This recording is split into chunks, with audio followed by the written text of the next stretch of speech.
All right, everyone. Welcome to the final session of Conchas y Café for our publishing year number 6, volume 6. And this, of course, means that, in a couple of weeks, we'll be actually celebrating the release of the new Conchas y Café zine, which will be volume 6, issue 3. I haven't quite decided on a title yet, but those of you that have already submitted some of your title suggestions, thank you. And I like so far what I see. Now, today's session is going to be a session that I think, might begin helping you all as you spend the summertime, up until the next series of Conchas y Café starts, potentially looking into different fellowships, artist residencies, and grants.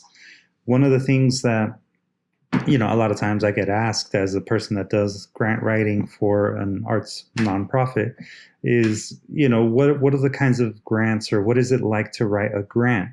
And so I figured, today I would show you an actual grant that I've submitted in the past. On Google Classroom, you should have seen the handouts. If you haven't seen them yet, they're there for you to download. But what we have here, the first handout, is actually the submitted version of the artist fellowship, the individual fellowship grant application that I submitted to the California Arts Council. I've mentioned the California Arts Council before. The California Arts Council is here for the state of California, our agency that actually provides grant funding for most arts-based organizations that are eligible to apply. But this year is the first year that they actually started doing individual artist fellowships or grants for individual artists since I think the early 90s. So it's a kind of a big deal that they finally started doing this. And I'm one of the individuals that did actually apply. I know that Abraham applied and also Caro applied. And this is a great opportunity, for the next year, if they continue to provide this. This is a great opportunity for anybody that is either an emerging artist or someone that's been doing it for several years, or, if you're like, in my case, I've been doing it for almost 20 years now. I'm considered a legacy artist according to their guidelines. The main thing that I have to stress about writing a grant application is that you really, really need to read the instructions. Every grant is different, and every grant has its own unique way of approaching, their questions. So, you can download still the artist guidelines, the fellowship guidelines from the California Arts Council's website, but any foundation or any, individual organization that offers a fellowship or a grant for an individual artist is going to have their own way of judging whether a person, should get the grant or not. The reason why we're looking at this one, though, is because this one kind of has some of the main things that you'll really need, which includes an artist statement. Now, artist statements are sometimes a little bit longer, sometimes a little bit shorter. In the case of this particular grant application, they wanted only one sentence, right? And this one single sentence is supposed to have all of these things: your name, right? So your name, your artistic medium or practice. In my case, I'm a poet, but I also practice photography, graphic design, and illustration. So that's something that I included. And in this particular case, because the California Arts Council grants are very community focused, they also ask that you say in the same single sentence which community you work with. Right, so here, to provide an example of what I wrote, this is what my artist statement was. So very simple. I state my name. I state the fact that I'm a working poet artist, that I practice and teach poetry, graphic design, photography, and fine art in LA. And I also mentioned through, my nonprofit, DSTL Arts, right? So I might as well be transparent in my case. I am fortunate enough to do this all through DSTL Arts. So, an artist's statement is basically gonna be at its very core this very, very straightforward thing, in that you will state what your mediums are, what it is that you do as an artist, and the community with whom you work. And a lot of times you'll also add in something like your motivations, why you work with that community. The way that they approached it is they broke it down into two parts. They broke it down into the single sentence, and then they broke it down into the narrative, right? So the artist's narrative is something that you actually would be looking at, expanding on what it means to be an artist. So I won't read this all the way through because it's a little bit on the longer side, but it's really going to be to your benefit when you think about your artist's statement. It's going to help you to think about, what are the things that inspire you? What are the things that, as an artist, you feel like, you want to express through your artwork. That's kind of the gist of what an artist's statement will say. And to answer the question that Tina asks in the chat, this grant, this artist fellowship is basically just to support an artist as they're creating something new. In my case, what I state in this particular application is that I'm doing this particular, or I'm asking for this money, this funding, to support me while I create a second book, a second full-length book of poetry. So this is to help me basically spend the time that I need to edit my manuscript, to design it, and to actually send it to print and publish it.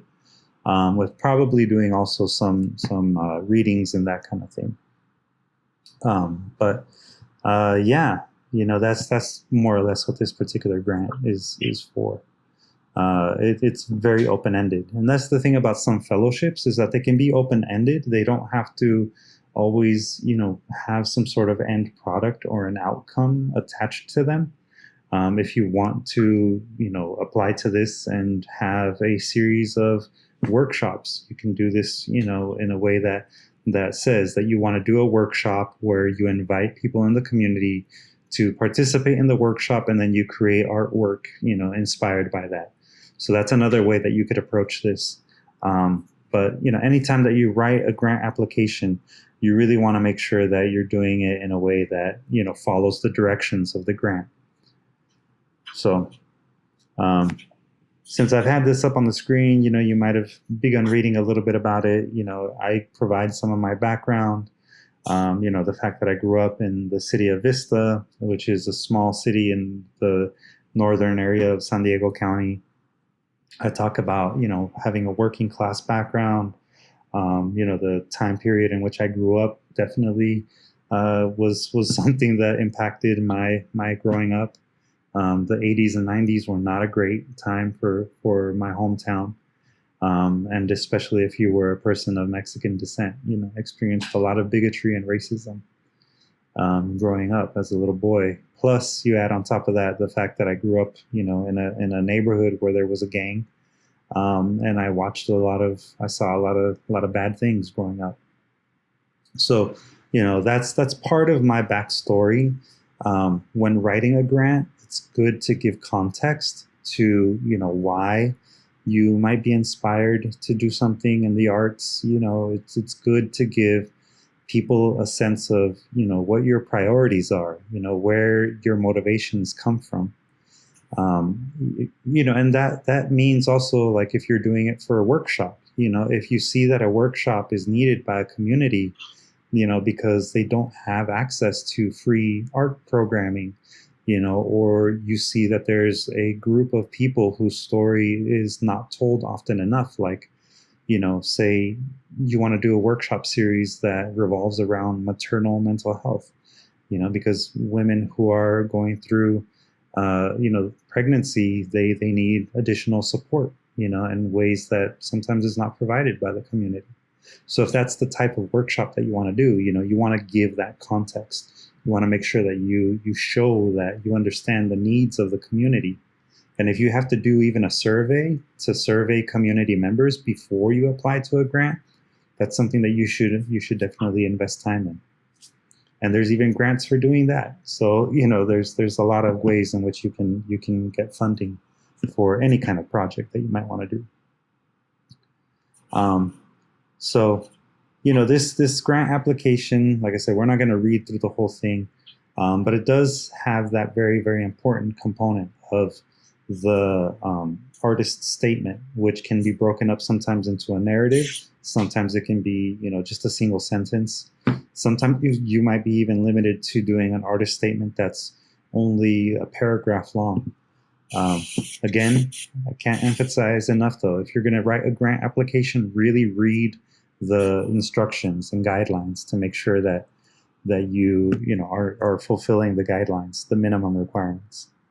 Of course, always have available, some of your work that you have published, or, proofs of your practice. I have all of these different poems that I submitted as part of my grant application. Snapshots of South Central was one of the books that we published. Abraham and I are featured in it, along with several other people from our workshops. This is a flyer right here that I had from an art show that I did that was a solo photography show. And then, of course, I have the benefit of, the videos of Conchas y Café on YouTube. So if you take video of yourself performing your poetry, you can always use it, as a living document, a living representation of you as a performer and of you as an artist. So save everything, take an opportunity to perform your work and record it. Even if it's an audio recording, that's something that you can always use to create something that shows off your skills. Of course, there's other things that you can use. Some of them are required, such as a resume or a curriculum vitae, which is the second thing that we'll go over today. But if you have things like articles or this is a news article from the Sundial that features me and the work done through DSTL Arts, and this one is a blog post from the LA Public Library, from their blog, where they talk about all the programs that DSTL Arts has done in partnership with different branches. But this one is a really, really important one that you want to make sure that you have available: a resume, a very good resume, or a curriculum vitae, which is even a little bit more complex, but even a better representation of your work. And then, of course, you have this section which gives you an opportunity to explain your samples. So this grant, like I said, I did upload this sample for you to see what I've done in the past, and maybe give you a sense of ways in which you can write a grant. And you can download it from Google Classroom to be able to really study it. But again, remember, that this isn't necessarily a grant that is going to be, uniform, right? You're going to answer these questions in your own way, and you're going to probably have to look at, multiple applications over the course of your artistic career, and each time you're going to write things in a slightly different way based on what they're asking for. So, does anyone have any questions right now? I see a hand raised from Kathy. Of course. Sorry. Please. Was when you filled out these applications at the beginning, when you didn't have too much, like, you now have a lot of published items, you have a lot of work that you can share. Mm-hmm. Was the grant application when you had less? What kind of stuff did you submit? Did you submit stuff you did as a student, or? Yeah, that's a great question. For a person that's considered an emerging artist, right, a person that is just starting off in their career, you're probably not going to have a lot of examples of you teaching or a lot of examples of you conducting workshops. But, what I did was I used, anything that I had published. There were a couple of publications that I had publication credits when I was in college. And so, I had that benefit. I also, won a couple of awards when I first started my career as an artist. But, now with like social media and being able to do video recordings and hosting them online, that's a really, really good opportunity, like I was saying earlier, of you performing your work and posting it and, using that as a way to say, hey, I have a following. There's, X amount of people that like my work, that liked this post. And, it shows that I have at least a community that is supporting me as an artist. It's unfortunate too to say that sometimes you have to pay your dues, but sometimes you will have to go to readings and perform for free. If you have like zines, little mini zines that you are able to create, that is basically a publication credit. So if you create little mini zines and then you sell those, you can say, I have X amount of mini zines that I've produced on my own as an artist, and I've sold them, and I have this many that are out in the community. So there's different ways in which you can start showing that you have, a standing within the community as an emerging artist. So it's going to be just a matter of how you want to frame it when you're writing an application like that. Thank you. Yeah. Karen wrote in the chat, after you receive the grant, do you have to turn in an accounting of the funds used? Yes and no. I mean, it really depends on the funder. I have had grants that I've received where the funder, that's a requirement. They ask you to account for how much money was spent on your administrative costs, how much money was spent on materials, that kind of thing. But some grants, especially the ones that are like governmental grants, in my experience, they don't ask for a lot. They just want to know how many people you served, what was the impact that you had on the community with the funding that they gave you. And impact can be measured by, attendance to a reading. It could be measured by the number of people that showed up to a workshop. It could be even, how many times you were able to get to open mic, and perform. So it's really, really going to depend on the grant that you apply to. And the same goes for a fellowship. Fellowships are different from grants in that fellowships most of the time don't require you to have any kind of set outcome, right? When you apply to the fellowship, it's really more to support you as an artist in the creation of a new piece of work. But, as an impact thing, you'll probably still want to say, I was able to complete, 50 to 100 pages, in my manuscript, or I was able to dedicate, 2 whole weeks to my writing without interruption, right? It's like, so those are the ways in which you can talk about the impact that you have. And Abraham wrote in the chat, for example, yes, they have starting artist forms, so they don't ask as much. Yeah.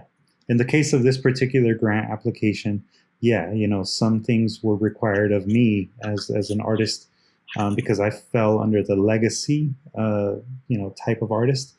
But for like an emerging artist, there were certain things that they didn't require you to include, like videos. For my application, it was a requirement. And fortunately, I had it, but the more you build up your catalog of sample artwork that you can show, the better. The more you can show, that you're active as an artist and that you really do take your work seriously. Because in the end, that's kind of what most fellowships are about. Fellowships, awards, and grants. They're about whether or not you take yourself as an artist serious. So if you've got like manuscript after manuscript that you're able to send as an example of the work that you've developed, you're on the right track. Like Abraham is saying, save your work and your performances and connections, for sure. Miss Luz, you have a question? Yes, Luis. I just wanted to. I was wondering about evaluations. Since we haven't met live for a year, we haven't had the opportunity to fill out any evaluations of the workshop. So I was just kind of curious: is that going to happen again? Yeah. Since we're not meeting. Yeah, I am expecting to do an evaluation. Because it's been mostly the same group of people for the past year. All of you will get the evaluation as kind of like a Google survey, basically. Okay, so we should look out for it. Yeah, for sure. Okay, good. Thank you. No problem. Thank you for asking. That's another thing too, because, right, that's how you can measure impact. So if you have, say, a workshop that you're teaching as part of a grant, know in advance that if you create a simple survey, even if it's like a 3-question survey that asks, what did you learn? How are you going to use that information in the future? And do you have any comments or feedback for the teacher? Those 3 questions are very, very powerful questions that you can have in a survey.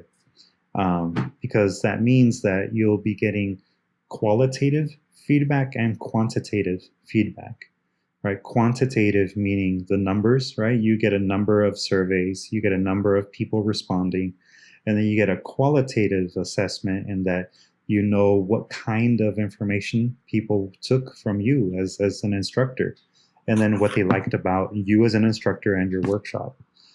So it helps you sort of refine your teaching method. It'll help you refine your approach to your workshops and all of that. So those are good things to have as part of your grant application as well. Of course, a fellowship is different because you might not need to do a survey, but for certain kinds of grants, you probably will. All right. Does anyone else have any questions or any comments? Abraham, since you're on here, and I know that you did do this grant application for the Artist Fellowship, do you have anything that you want to add? Well, just try to make it as soon as possible so you're not rushing. Because for me, it was I had to finalize some things, and I had to do I had a holiday between it, so I was a little bit worried that they'd receive it or not. They ended up making it, so yeah, try to make it as soon as possible. And you can even ask them questions. For example, this grant, they have some emails that you can talk to them and ask them questions and see what do I need, what else am I missing? So better. Yeah, definitely take advantage of all the resources that whoever the funder is provides. Sometimes they do webinars, so you can either attend it online, or sometimes they do them in person. If it's a webinar, normally they will also record it, and so you can watch it at any other time afterwards. They'll even give you the guidelines as a form that you can print out and have there right next to you as you're writing your application. So all of those things are very, very good to have as resources. And I'm also glad that you stated that all of the work that we've done in the past, that we should, put it to use. Absolutely. Because every time that you're published in a Conchas y Café zine, you're getting a publishing credit. And those publishing credits, they add up really quickly. Because I have several books that I put together, self-publication, and it was expensive because I didn't know exactly what steps to take, but I knew what I wanted, so it cost me, I broke even, but I sold quite a few, and so I've got them stacked back, some of the information is still on the computer, so I edited to make it better, and then I can still take those and keep them. Yeah, exactly. Even a self-published book is still a publishing credit, and that's what matters, right? It builds up your proof of experience, basically. And yeah, Abraham's right. Most of you have been showered in publishing credits since joining DSTL Arts. So, because if you think about it, right, it's like 4 times a year for the first, I think it was 3-4 years, and now we're doing 3 times a year for the past 2.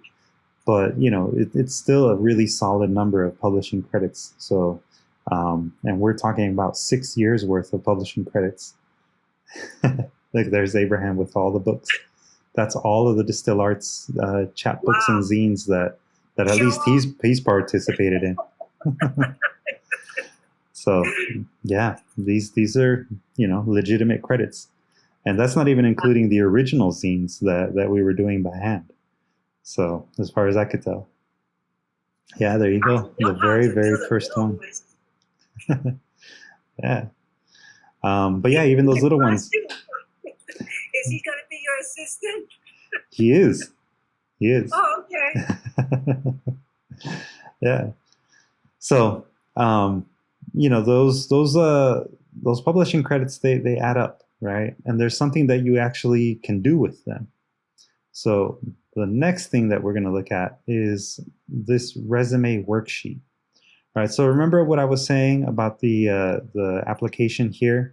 One of the requirements for this grant application, this fellowship application, was to actually include not just samples of your artwork, but right here, right? A resume or a curriculum vitae. Now, everybody knows, almost everybody, I should say, knows that a resume is a tool that you use when you're searching for a job, right? And a resume, some people, have probably some form of a resume. And this is something that I actually used to teach a really long time ago, before I started DSTL Arts. My very first job first full-time job as a nonprofit director was with an organization that taught youth, how to find a job. So this right here is everything that I used to teach and then some, because the difference between a resume and a curriculum vitae, there isn't that much of a difference, but this right here, this very first section, that's a very, very, important part of your curriculum vitae. For those that don't know what a curriculum vitae is, it's basically a Latin word for what your life's work is. So I actually provided for you all a sample of my curriculum vitae, so we can, reference it. I call the first part summary instead of calling it the objective or the branding statement. But this right here is basically meant to act like a artist statement, right? For me, as an individual artist, I can say that I'm a highly experienced and independent nonprofit director and artist with strong problem solving and creative skills, pursuing to engage social justice and change through visual and written arts. I could probably even fix this up a little bit, right? I could maybe phrase that a little bit differently, specifically the pursuing to engage. I could say something more, a little less wordy, and maybe say, looking to engage, or enacting social change, social justice and change through visual and written arts, right? So, those verbs become very, very important when you're writing a resume and a curriculum vitae. Again, if you were to think of this as the same single sentence artist statement that's in the application here, right, that could almost work as the same branding statement for a curriculum vitae. Right, so this same little sentence that's on the grant application could also potentially be used here under the summary heading. Right? But going back to the worksheet, a resume is always going to have most of the same information, right? Your full name, your full mailing address, your phone number, or your email address. And then specific to artists, you're going to either put your website or your artist portfolio site. There's different, software out there that allow you to host online artist portfolio. Behance is one of them, which is managed by Adobe. But there's a lot of different other platforms out there, including things like Weebly. What else? There's so many ways in which you can post your artwork up. Tumblr, that type of thing. But it ends up being essentially a website, and it'll be your artist website. So, keep that in mind, right? It's something that you're curating with some of your best work. That's what you want to have on your resume or your curriculum vitae. Now, the best way that I can describe that first section, right, the objective or branding statement, it's basically going to announce to people what the purpose of your job hunt is.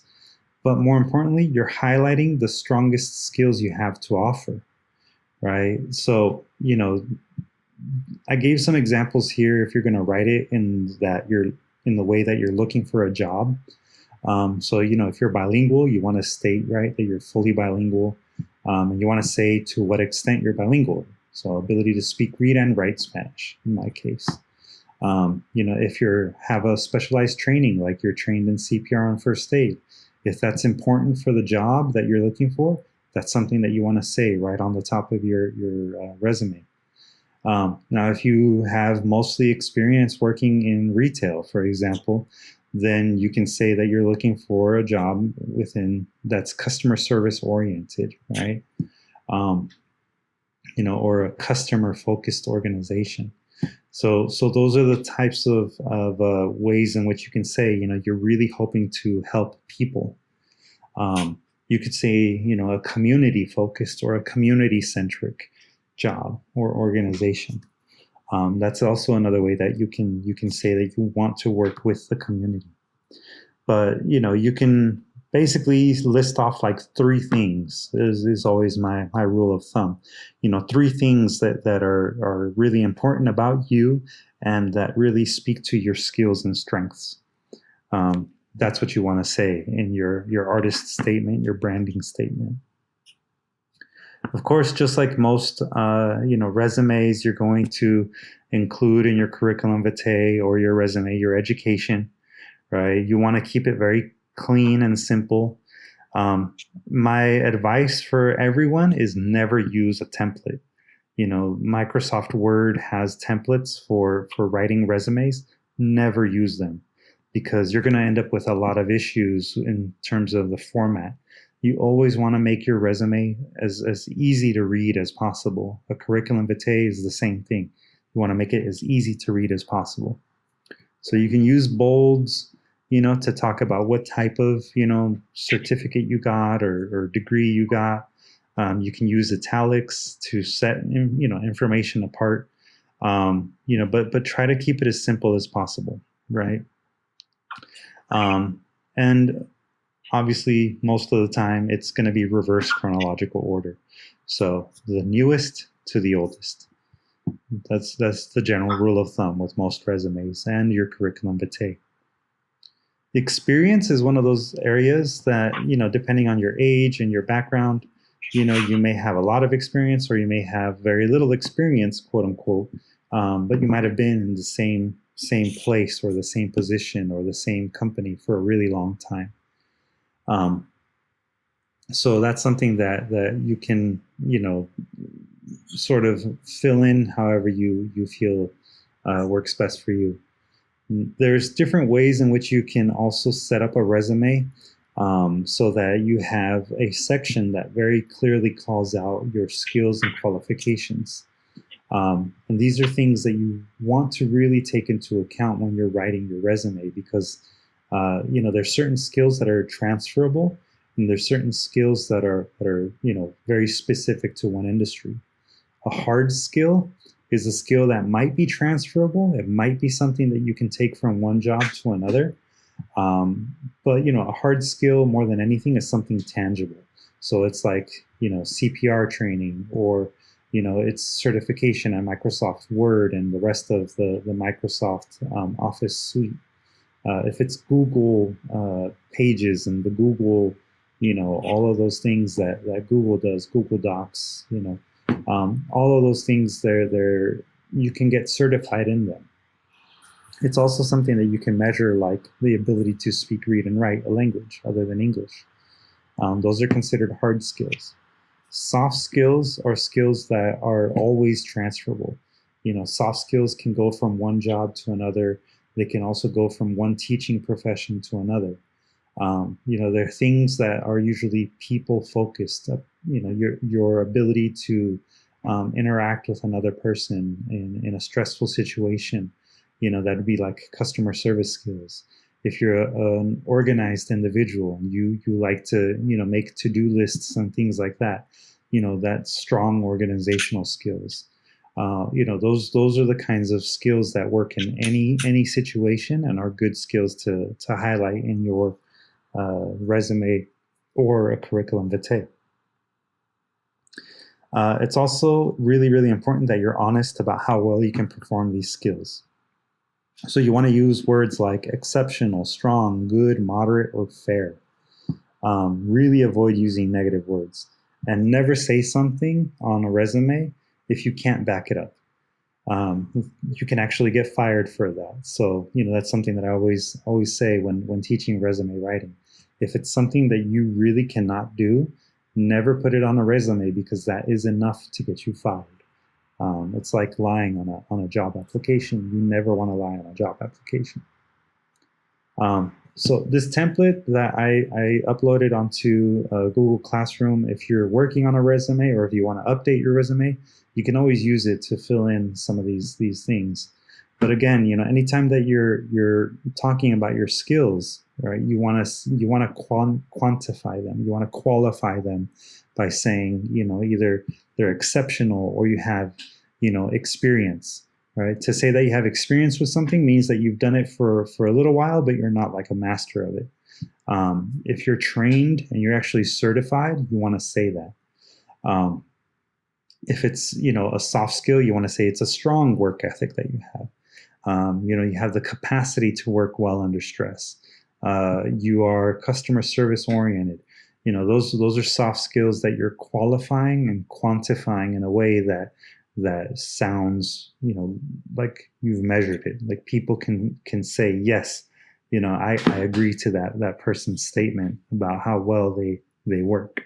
Think about what one of your past employers might say, one of your past managers might say about those skills. So can always use that there.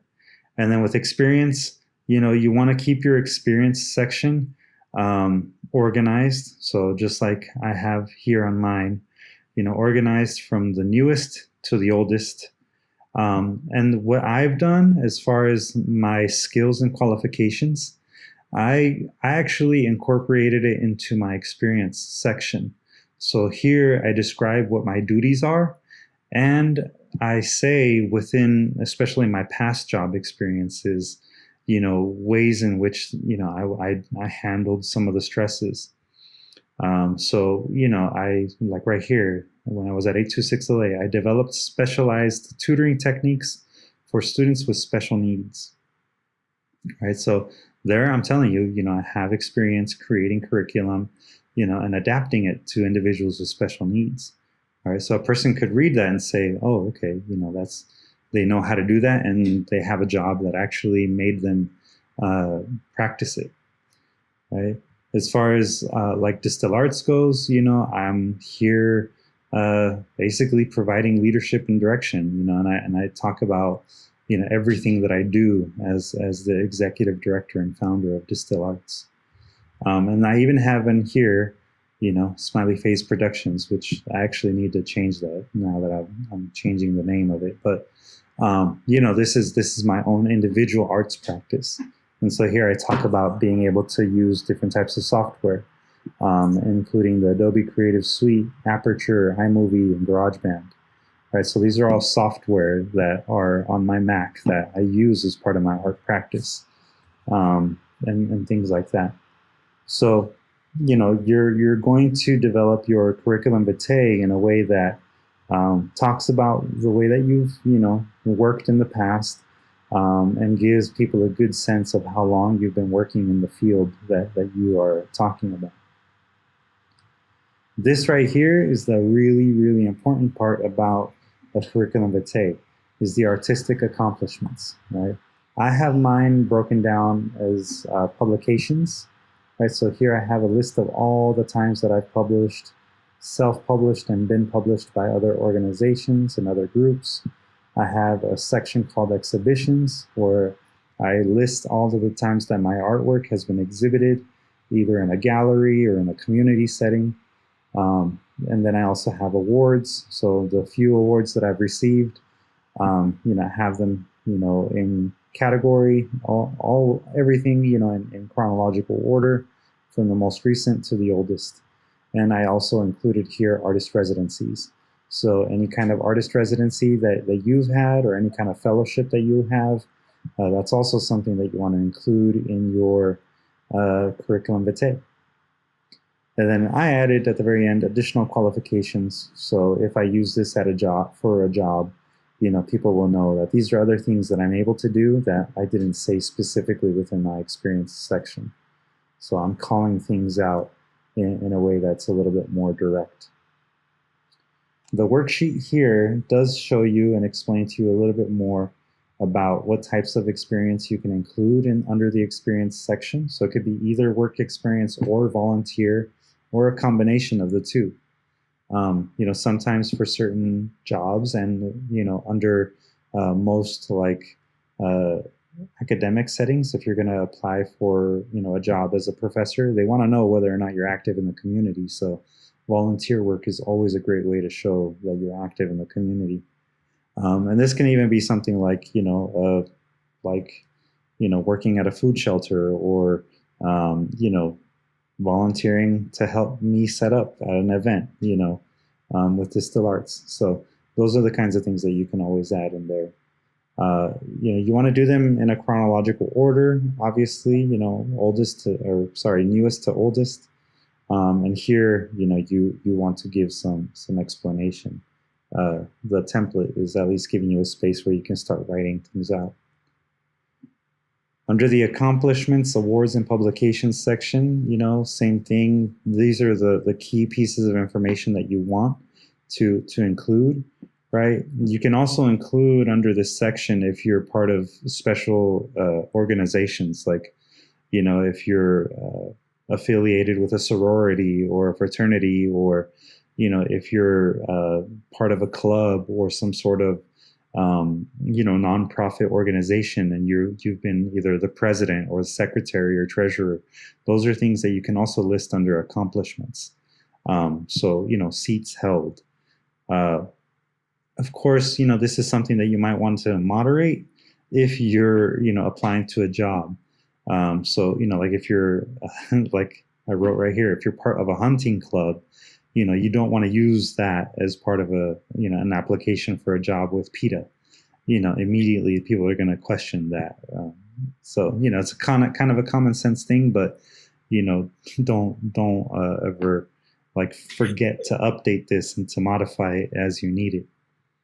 But again, here you have the typical things that you would want to include on your resume and a curriculum vitae. Now, references.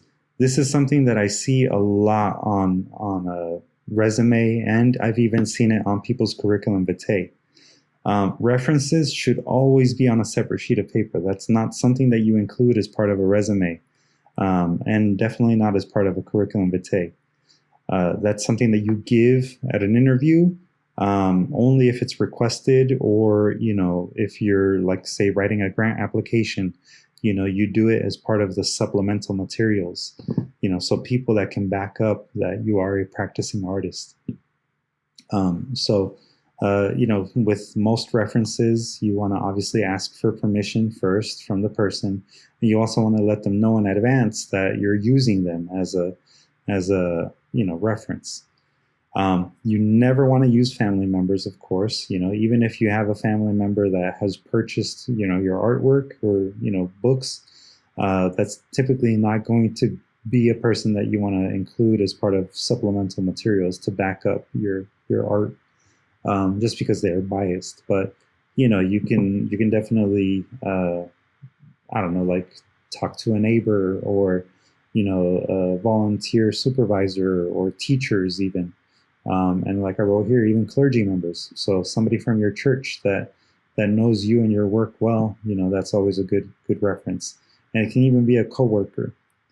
So these are the kinds of information that you obviously want to make sure that you capture from your potential reference. And if they can even write you a letter of support for a grant application, or some sort of reference letter of recommendation, that's always a good tool to have as part of your grant applications. So, does anyone have any questions? I see some stuff here in the chat. Yeah, it does sound confident. You want to always speak in a confident way and write in a confident way. Now, as far as Abraham's question about Kung Fu being a hard or soft skill, I would call that, a hard skill, especially if it's something that you actually have a belt in. I don't know about your street Kung Fu, Abraham, because I know you practice street Kung Fu, but that's maybe not the best thing to put on your resumes. Yelling skills for those students who don't listen. Sure, being able to project your voice. That's a way that you can phrase it, right? The ability to project voice and perform. That's also a good skill. Video conferencing skills on your resume. That would have been a good one to have before the pandemic. Abraham wrote in the chat, yes, I had a time when a friend didn't tell me he put me as a reference. Not bueno. Yeah. You could catch people by surprise, and, if they think it's a joke, right? And you get the phone call, it could go bad. Let's see. Karen asks in the chat, what do you do if you are both a writer and an artist? 2 CVs or 1? That's a really good question. My recommendation would just have a single CV. One curriculum vitae can cover everything, kind of like how I showed you with mine. I have sections that I sectioned off for publications, one for exhibitions, and then one for awards and artist residencies. Yeah, Ani is letting you know, Abraham, if you're making stuff up, then that's a soft skill. I see that Ani's artistic resume is a combination of writing, performing, and production, so it's all combined. Yeah, you can definitely combine it. Just make sure that you're sectioning it off so that it's very clear that you're talking about different things in different ways. Karen is asking if there is a page limit. For a resume, yes. As a person that has hired people in the past, a good page limit to consider is 1 to 2 pages, 2 pages maximum for a resume. Now, for a curriculum vitae, that's very different. Curriculum vitae, again, it means your life's work, loosely translated from Latin. So a curriculum vitae, for some people, like I've seen professors with curriculum vitae that are like 4 or 5 pages long because they have that many publishing credits and they have that many different fellowships that they've gotten. So a curriculum vitae is different from a resume in that way because it's really, really focused on your accomplishments, and if you have a lot of accomplishments, a lot of publishing credits and a lot of, residencies and fellowships, then it's going to spill over into 3, 4, maybe even 5 pages at some point.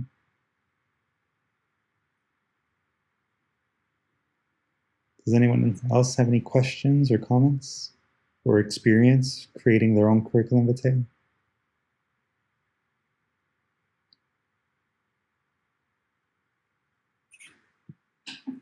Nothing? Kathy, did you have a question? I was just going to make a joke. I worked on a professor's CV one time. So. Oh. You worked on it?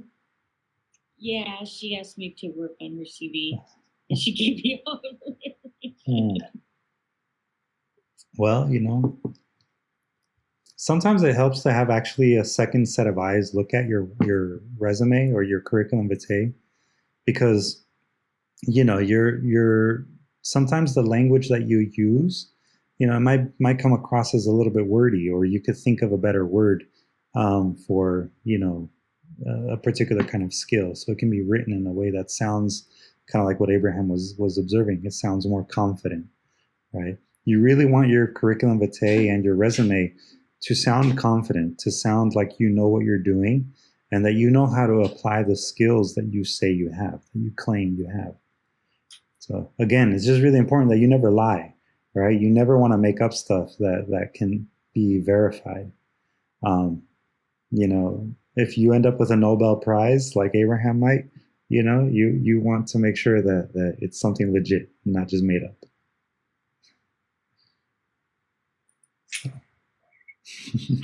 Luis, Yes. So when it comes to applying for a job, I have like a Mhm. gazillion different resumes depending on what industry it's in. Mm-hmm. When it's my artistic resume, that's completely separate, and I've never included any work experience on there. Mhm. But I know the CV is kind of meant to be your kind of your life story. Yeah. Where you in outside of the United States, they want to know like where you were born, when you were born, everything, all that stuff, and it's kind of scaring me, the idea of trying to combine the artistic resume and my work experience together, because I literally would never put all of my experience in one resume because it's just too ridiculous. Yeah. It's just I did too many different things. It just doesn't make any kind of sense. Mm-hmm. And you're very right in not doing that. Now, see, what I probably should have mentioned is that if you look at my resume, right? This is my resume, my curriculum vitae. Under the summary section, I talk about being a nonprofit director and an artist, right? So I very clearly say these are the two areas of sectors.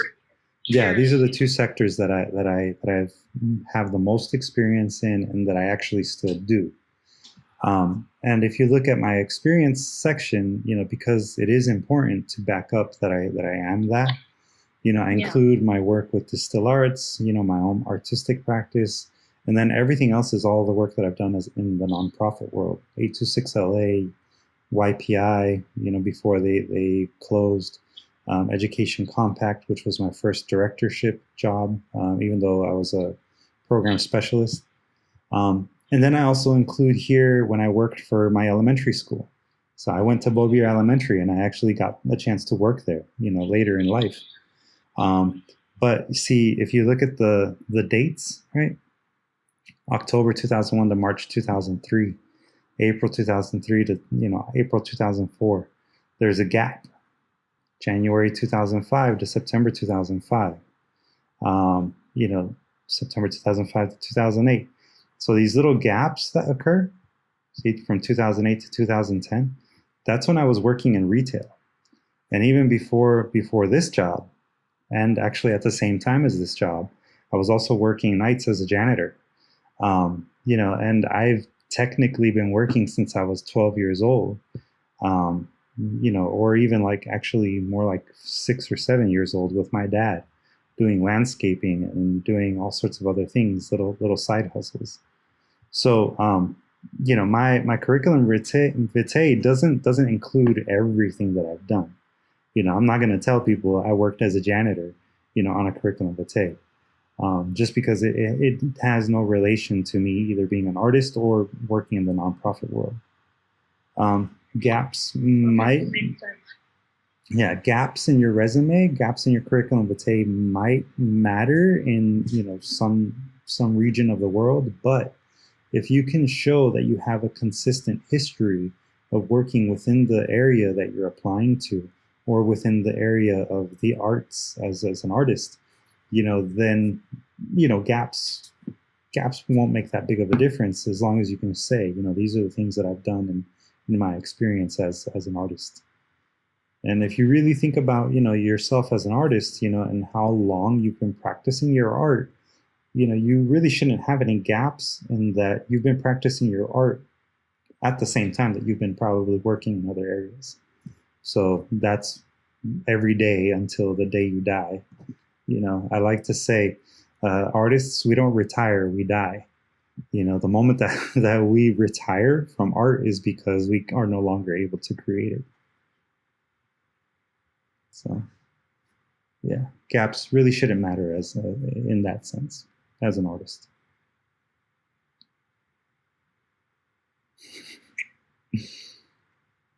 Any other questions?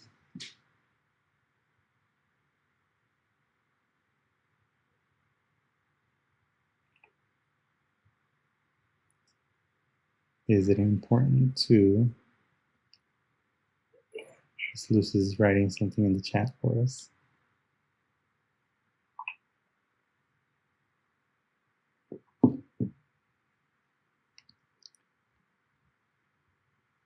Oh, sorry, I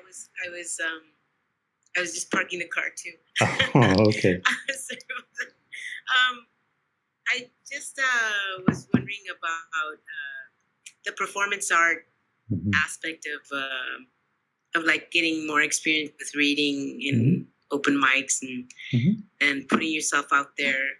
How do you pursue it, and how important is it?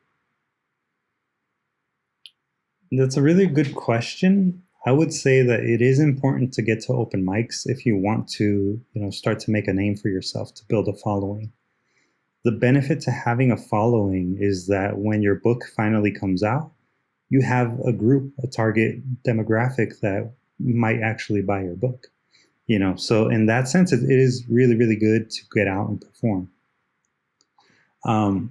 From the other standpoint of ways in which you can make connections, that's really where it's the most valuable, because you can start to get people that would be able to back up your activity within the community. You can start to make connections that might lead to you collaborating with someone on another grant, and eventually you might end up being like the featured artist at an open mic or at a reading, which is something that I haven't actually added to my resume, but I've been a featured artist at many readings over the last several years, and those are good things to add also to a curriculum vitae.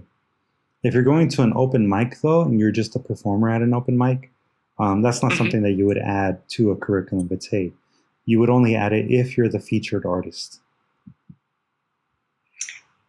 So basically, you just make an effort to participate in as many open mics as you can to gain the experience and to start, I guess, making connections. Yeah. Really, what it comes down to is making connections. Showing that you're active in the community, and that you are basically ready, to do anything that requires you publicly presenting work.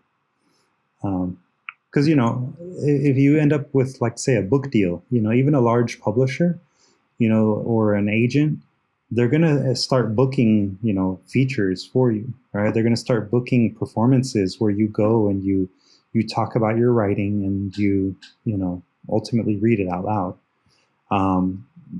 They might even pay you for them. And once you get to that level where you're getting paid to come out to do a performance, having that experience at an open mic is going to totally come in handy. And it even helps, if you end up doing, say, an audiobook, knowing how to use your voice as a tool when you're performing your work, that also plays a big role in just everything that you get out of the performance, which is, audiobooks and, a following and, sales and all of those other things that just come from being a member of the community that way. Okay, I've got to get out there. If you can, that's one of the areas where I'm probably the weakest. I don't go to open mics very often because a lot of times I'm working, or I'm just tired and I really don't feel like being around people because, believe it or not, I'm actually not that social. And people drain me. So. Well, during this pandemic, it has it hasn't been recommended, but Yeah. I guess now that we're starting to Mhm. come back a little bit to normalcy, Yeah. so Yeah. it would be nice to get out there and present again. Yeah, and there's open mics that are being conducted on Zoom, and on like Google Meet, stuff like this. So if you want to, start getting to open mics now, you can. There's really nothing that's changed other than just the way in which it's being presented. But yeah, always obviously take care of yourself, first and foremost. You're breaking up, Luis. I was just saying, that you obviously want to take care of yourself, but there's a lot of ways in which you can begin engaging with people and be a part of the community now without having to even leave home. So, yeah. Right. Yeah. Okay, so if anybody hears of an open mic, let me know. I want to start doing it. Yeah. Luis, Again. There's a poetry reading open mic thingy that LA Public Library is doing. I literally just posted about it today. I'll try and share it in the DSTL Arts group so you can see it there. Okay, great. Thank you so much. Yeah, for sure. Yeah, and there's Avenue 50 Studio. They have their open mics. There's the LA Poets Society, which Caro is connected to. Caro actually herself coordinates one of their open mics, so you can always talk to Caro. And yeah, like there's definitely even Eventbrite. If you just search on Eventbrite, open mics, poetry readings, you'll be able to find all sorts of things. Okay. Yeah. Okay. Thank you again. And to respond to Abraham, that's why we have alcohol, the oil of social interactions. Yes, but you know what, man? Honestly, sometimes people and alcohol just don't mix. It just makes me more tired. But that said, like, yeah, it sometimes like that's why I've taken my flask to readings sometimes, because I feel like I need that little extra, motivation. But yeah, like, it is helpful and beneficial to be active in the community, to make a name for yourself and that kind of thing. And yeah, hopefully when bookstores and everything opens back up again, we'll be able to coordinate more readings as a group. And that's actually what the Mobile Art Lab is hopefully going to be a part of. I do hope to use it as kind of like a little place to do, poetry out on the streets. So, yeah. Awesome. Yeah. And I think Karen was asking about how I feel about doing readings at schools. Is that right? Yeah. How about reading for schools? Does that count? Yes. Reading and performing at a school, if you're hired to do it, or if you even just volunteer to do it, to conduct a reading of a book or something like that is your book, you can count that as a performance. Depending on like the status of the school, it might make more sense to put it on your curriculum vitae. If it's that one, you could kind of go either way. I think you could just say that your performance in elementary schools and leave it at that, or you can say this one because it was like a big one, like say, I don't know, like Stanford, because it's an Ivy League and you were invited to read there, it might carry more weight to it than like an elementary school. But that said, it's really going to depend more on the way that you're presenting your work as an artist. Yeah. Let me see what else is being said in the chat here.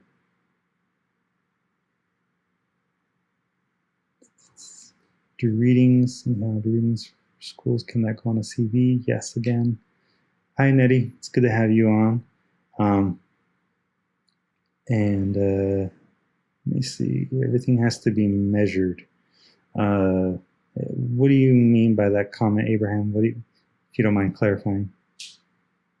We were talking about alcohol then, but too late. All right. I was just thinking because I had said earlier, right? You want to quantify your skills, but yeah. Yeah, that too. Yeah. Everything in moderation. All right. So, are there any last questions or comments? Anything that I could provide a clarification on?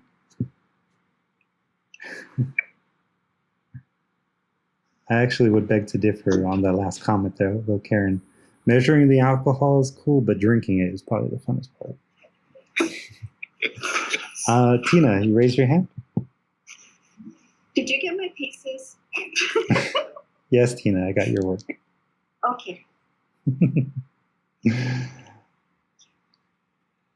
The Thumbs Up podcast. That's a good question, Eddie. I don't know if anyone has read their work on a podcast, but that's also a thing, right? Like if you create your own podcast, that's something that can be archived and it'll exist in the cloud until you take it down. So if you start your own podcast and you perform on your podcast, that's another great sample of artwork that you can use in future grant applications. I see your hand, Tina. Kathy and I are thinking of having our own podcasts. That would be great. Right? Yes. Well, there you go. Believe it or not, I've been kind of playing around in my head with the idea of actually having a DSTL Arts podcast that's hosted by Angie and the mentees in the mentorship program. But I got to work out some of that stuff first. But yeah, if Tina and Kathy end up doing a podcast, there you go, y'all. Another connection. And Karen. And Karen.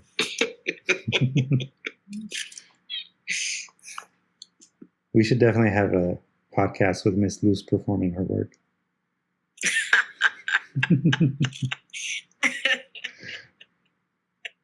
The list of guests will be endless. It will be. Thank you.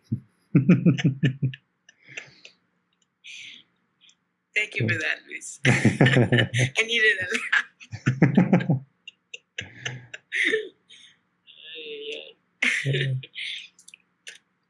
I'm sure you would get a lot of fans.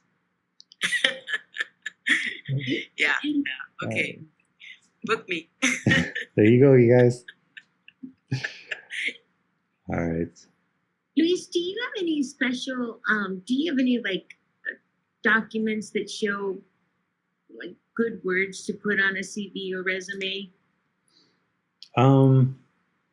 I don't have a specific document. At my old job, we used to actually have something like that. The only problem with having something like that, though, is that it sometimes will get people to pick a word that isn't appropriate to their actual, ability to do the job. But if you're thinking more along the lines of, like a job in, I don't know, like say you're talking about, your ability to interact with different types of people, right? If you're trying to find something that can shorten that, you can say, strong interpersonal skills. Morgan Freeman is suffering from fibromyalgia. As Lois, I think you're I'll put you on mute real quick. There we go. Sorry about that.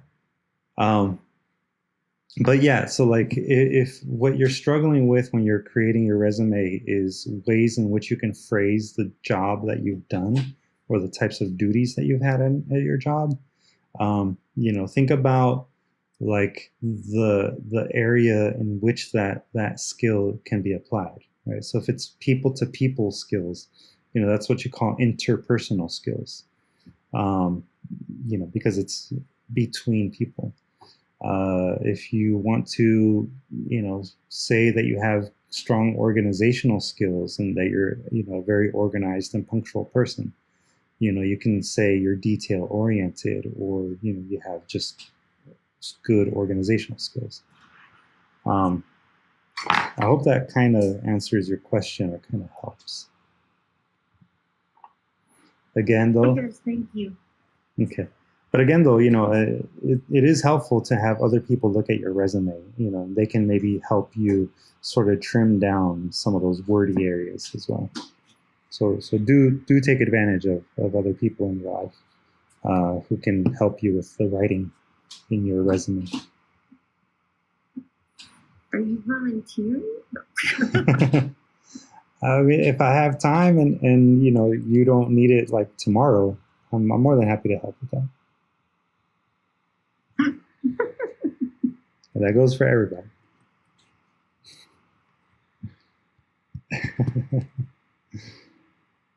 All right. So, you don't have any other questions or any last comments? I think we might be ready to call it a night.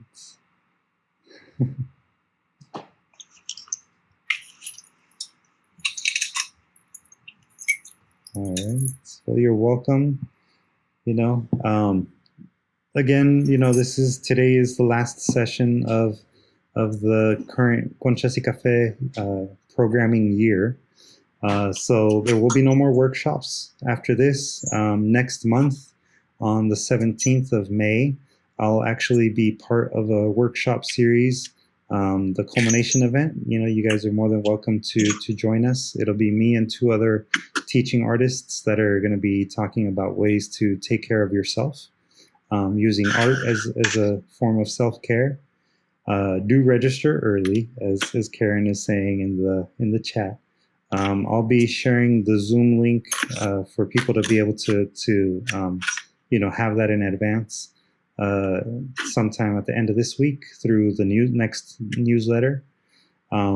Over the summer, Conchas y Café won't be happening. We'll be taking a little break through until about August, the end of August.